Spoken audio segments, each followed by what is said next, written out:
I'm Jim Hammerand, Managing Editor of Medical Design Outsourcing. We're at DeviceTalks West in Santa Clara, California, recording some FOMO clips for DeviceTalks podcast. And right now I have the pleasure of speaking with Foldax CEO, Ken Charhut.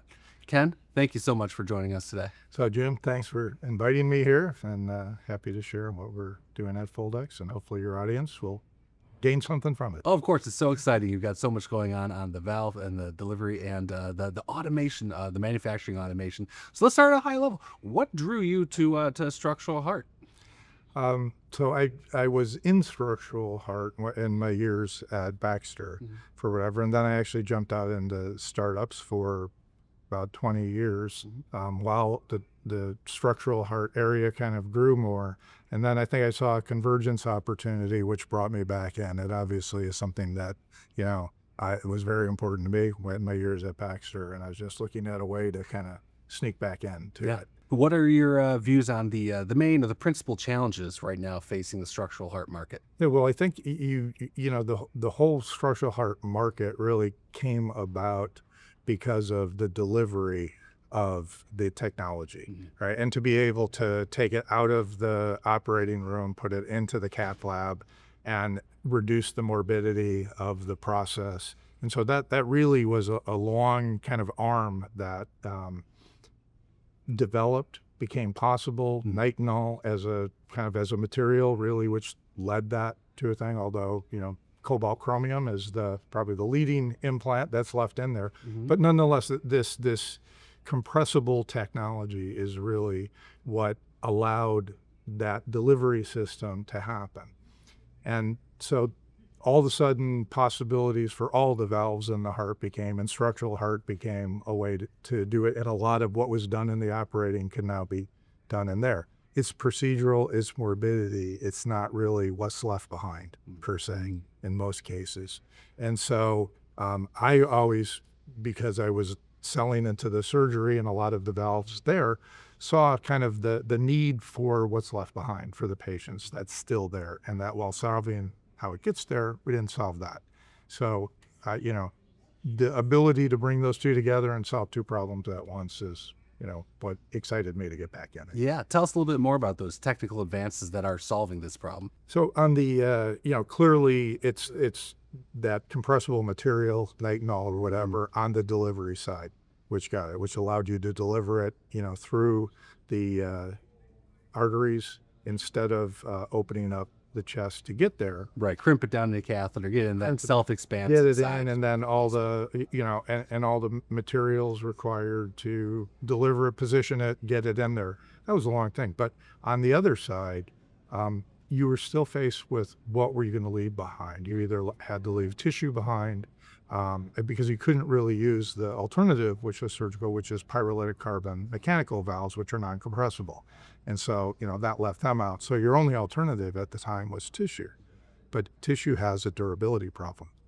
And so if you look at the progression of the entire structural heart field, it started with very elderly, very sick people, and has come down. And still, as you get to this 70, 65 age, what's appropriate, and you begin hearing things like valve and valve, using two in your life, maybe a surgical, then something, but 2 operations, right? And it's almost not solving that morbidity problem because you're asking the patient to do something twice.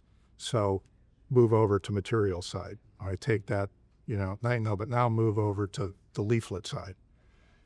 And, Foldax has been working on, a polymeric solution. So not pyrolytic carbon, not tissue, but polymeric, where you can get the best of both. You can get the lifestyle that you get with the tissue valve, no anticoagulation or low anticoagulation, and you can get the longevity, the durability that you get with the pyrolytic carbon. So those 70, 68, 60, 50, can take the benefit of both of those. Yeah. Right. So how does an innovation like that then spread across the industry in the near term? So in the near term, no one's done it before, right? And I guess the third addition that we have to this is we're using robots to manufacture instead of lots and lots of highly skilled people. Right. Like one day deploying pods to manufacture these at scale. So we're taking the whole manufacturing process, changing it. We're introducing a new material for a long time, and there's no predicate. There's no one else has done it. So it's us persevering, moving forward. So what's in the near term?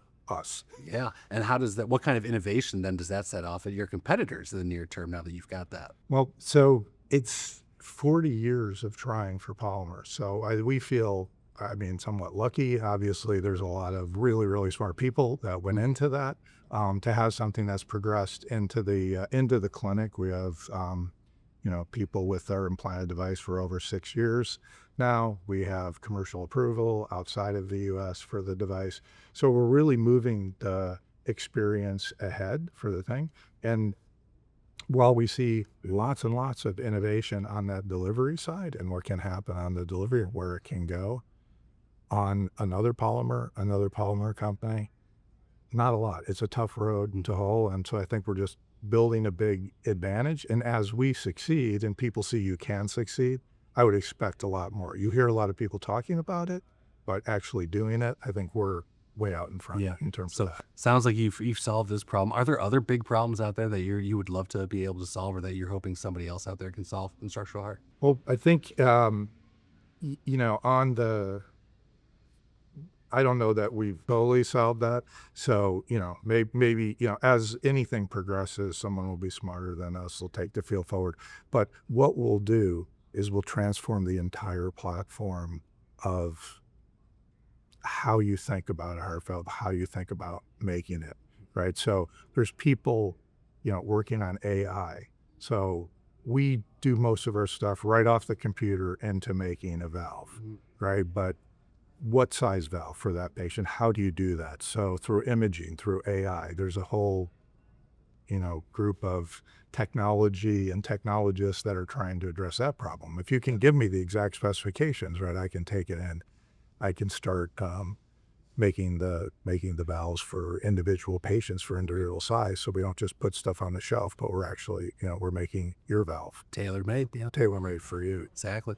Well, paint me a picture then. In 5-10 years, what does the structural heart market look like? Well, I hope with the delivery system advances in 5 to 10 years, that you're able to deliver to all the major valves, right? So the aortic, the tricuspid, the mitral valve, and in a truly less invasive manner. Some of the technology right now attacking some of the other valves has a lot of room for improvement in terms of how they squash down, how small they are to get in there. And so I'd hope that that problem gets solved. And there's a company called Myris that's out there right now, and they're using a new unique metal, and it's allowing them to configure the stent structure in a different way such that they can really lower the profile of the implant. So 5 years from now, if they're successful, you may not be having expandable sheaths, which they have right now, which are, something that's 16 French, but actually is going to 24 French. Maybe you really deliver just 16 French, and get to the end. If you can get it to like 12 French, it's a huge morbidity reduction for patients. And it truly becomes almost a walk-in, walk-out, kind of procedure. And if you're walking out with something polymeric, that's going to last for a long time. You're not going back. What would that world look like? And I don't, it's probably not that far away with all the smart people looking at it. Well, that's so exciting. Such a great industry to be in MedTech, isn't it? It really is. It is, because at the end of the day, it's somebody's life that you're changing, that the experience that you're making. It's a doctor or more doctors who are capable of providing care to patients, and in our case, not asking for more money to do it. So addressing the healthcare costs. So, it's just a very positive industry to be in, to work in, but, highly challenging. Well, thank you for the work that you do in this industry to advance patient care. I really appreciate it. And thank you for sharing your insights with us here today. Oh, I appreciate it. And thank you for allowing me to share them. That's great. Thanks.